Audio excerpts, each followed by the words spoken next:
8:35 a.m. on June 10, 1990, an unpredictable danger appeared in the sky of England. Flight number 5390 was falling very fast in the busy Heathrow airspace, with countless international flight crews.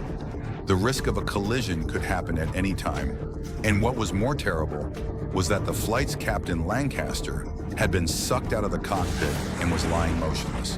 In the cabin, the plane's pressure changed suddenly. The oxygen level dropped dramatically. The lives of 87 people were hanging by a thread.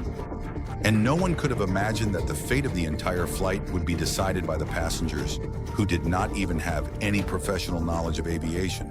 So how would they rescue the flight?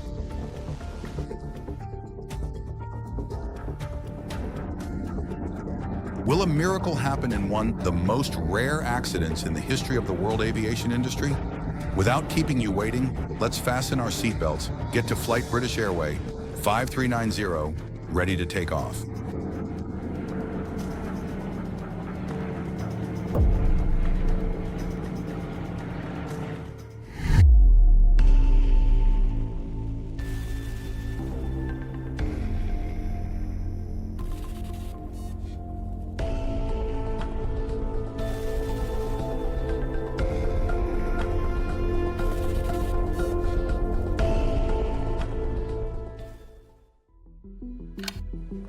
At 6:30 a.m. at Birmingham Airport, British Airway crew were preparing early for the long journey of over 1,500 kilometers to the city of Malaga, Spain.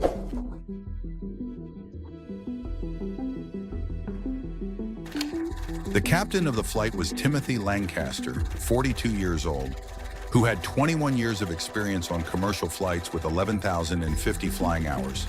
The first officer was Alistair Aitchison, 39 years old, with 7,500 flying hours.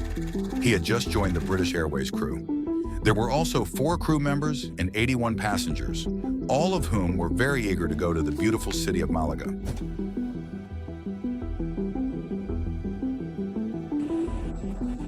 Before starting the flight, Aitchison did a routine walk-check around of the aircraft, while the captain reviewed the aircraft's maintenance parameters after they had been completed and found no mechanical technical problems.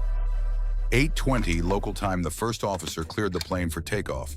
The captain announced to the passengers and ground station, "I am the flight captain Lancaster. Welcome aboard this flight. Have a nice and relaxing time. Birmingham Air Traffic Control Station 5.390, ready for takeoff."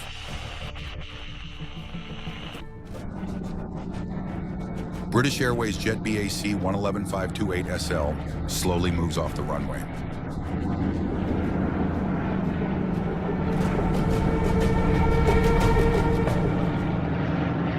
At 8:22, the plane was set to autopilot. At 8:33, the plane climbed to an altitude of about 17,300 feet, equivalent to 5,300 meters. At this point, the flight was going very smoothly, and both pilots removed their shoulder straps to relax. Captain Lancaster loosened his lap belt. He looked out the window at the beautiful view as the sun shone down on Didcot town. Suddenly, Lancaster felt something unusual. He turned to speak to the first officer. "Hey, Aitchison, are you turning down the air conditioning?" The co-pilot replied. "I also feel a little cold, but it's not because I turned down the temperature." The captain began to doubt his senses. Suddenly, the window began to shake. Small cracks appeared on the glass. Lancaster still had not figured out what was happening. Then in a split second, a nightmare came.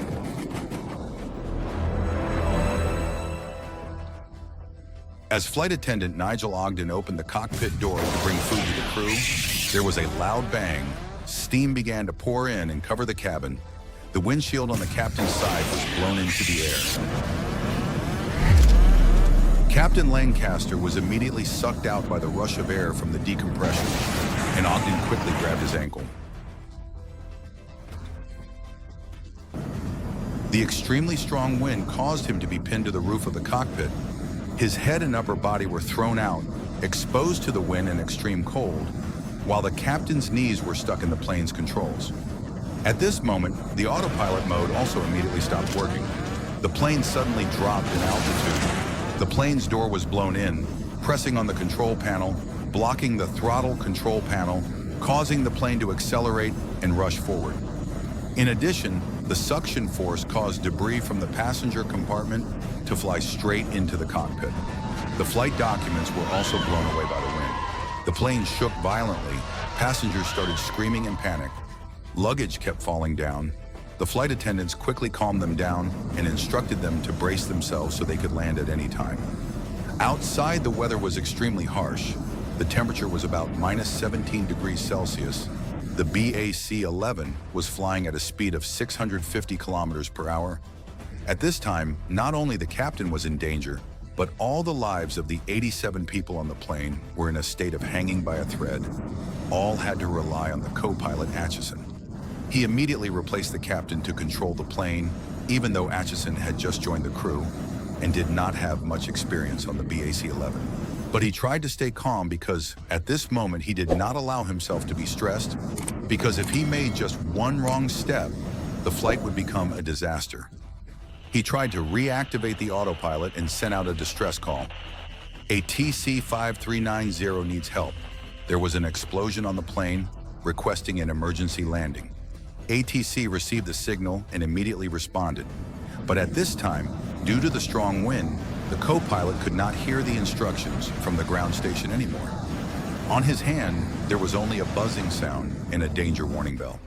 The situation was extremely dangerous because it was an old BAC-11 aircraft that was not fully equipped with oxygen tanks for the passengers. Within 30 minutes, if they could not land, everyone could suffocate and die. So Aviation decided to lower the altitude himself and find a way to land the plane as quickly as possible to ensure safety. All the Ogden flight attendants were still clinging to the captain, but it seemed that he had become exhausted. His hands were even seriously injured due to friction and frozen from the cold. But he still did not give up another flight attendant. Simon Rogers came with him to hold the captain. The loss of contact with ATC plus the flight attendants, announcing that all the passengers were showing signs of difficulty breathing, made the situation more and more dangerous. The only way to fix this situation is to seal the hole and the damaged windshield. And to do that means giving up the captain using his life to exchange for the nearly 90 lives on board at this time. According to British Airways regulations, when a plane has an accident in the air, the crew is obliged to sacrifice everything to ensure the safety of the passengers unless they do not want to. So First Officer Aviation proposed a vote by 84 passengers to have the final decision. Flight attendant John Heward was in charge of announcing and summarizing the votes. Dear passengers, after the recent incident, our captain was swept out of the cockpit. The crew is trying to hold him. Now we have two options. One is to let the captain fall and find a way to close the windshield to restore the air pressure balance in the plane, or keep him. The other is to keep him without closing the hole. This is related to the lives of all passengers. I hope you will quickly vote. We have 81 people. If more than half agree, we will immediately implement it. Whoever agrees to leave the captain, raise your hand. After that statement, the panic scene suddenly calmed down. A few seconds later, one person raised their hand.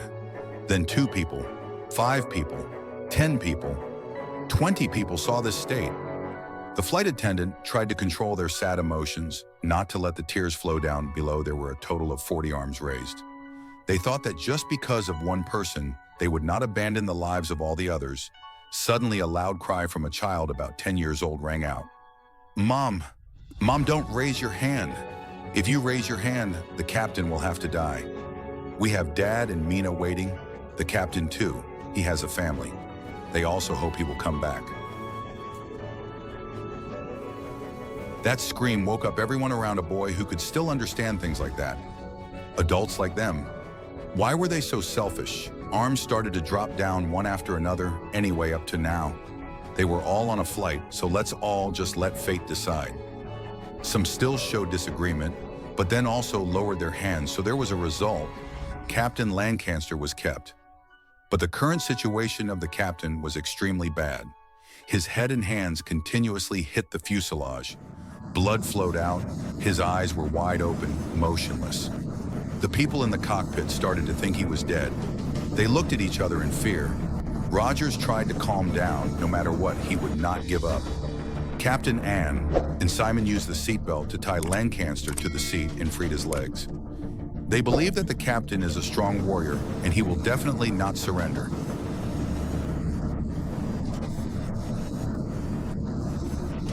At this time, the plane was flying over Heathrow, the busiest airspace in the UK, with many flights flying over it every day. And if the plane was not quickly stabilized, a collision and accident could very well occur. But despite the first officer's efforts to go around, BAC-11 continued to spiral downward at 24 meters per second without autopilot. The plane would crash and it would all be over.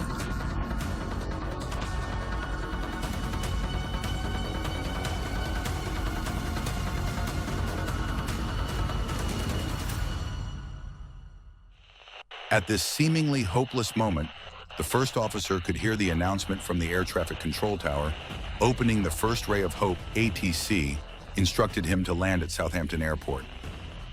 5390. If possible, quickly land at Southampton Airport. It is very close. But once again, fate played a joke on the passengers and crew. 5,390 danger came to them. First Officer Aitchison had never landed at Southampton Airport in his entire career. He was not familiar with the airport as well as the warning system here. And another serious problem was that all the charts and documents, the flight was sucked out of the cockpit. He contacted ATC to request to divert to nearby Gatwick Airport because he was familiar with this airport. But ATC announced that Gatwick had no more runways and asked 5,390 to try to land at Southampton. Received a signal from the first officer, immediately changed direction to the ATC frequency at Southampton. At this time, he had another concern. BAC-11 was not able to release fuel before landing, and another problem was the length of the runway.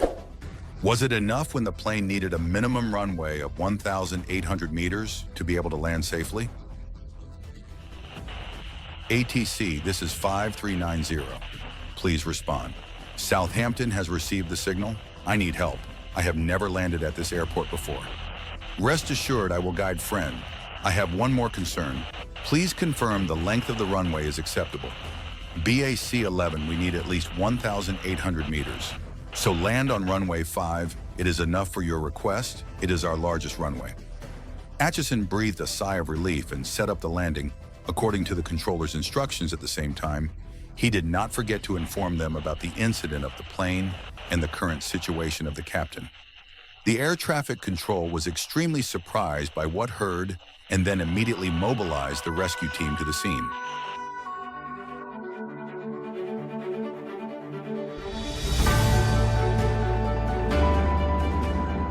Like a miracle after a long time of effort by ATC and crew, at 8:55 local time flight, 5390 landed safely at Southampton Airport. Captain Lancaster miraculously survived after nearly 22 minutes of exposure to 600 kilometers per hour winds and temperatures of nearly minus 17 degrees Celsius.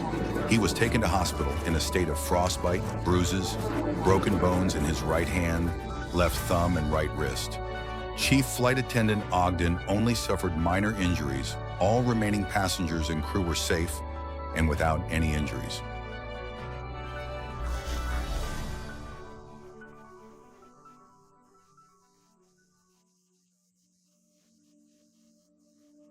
Soon UK Air Accidents Investigation Branch, UAAB, launched an investigation to find out the real cause of the accident.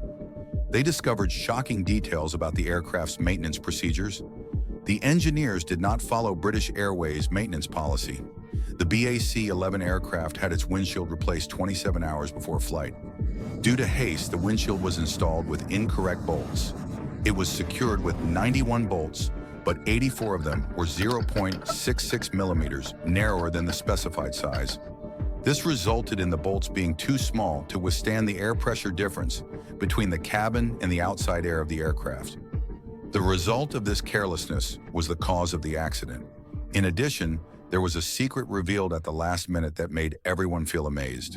Flight 5390 was extremely lucky when they decided to keep the captain, because if the captain fell, he would be caught in the engine moving on the plane's wing.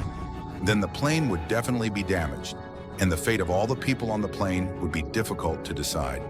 The miracle that came to Flight 5390 was thanks to the noble acts of compassion and good decisions of the last 81 passengers, who made a miracle that could both save the captain and help them escape a terrible tragedy.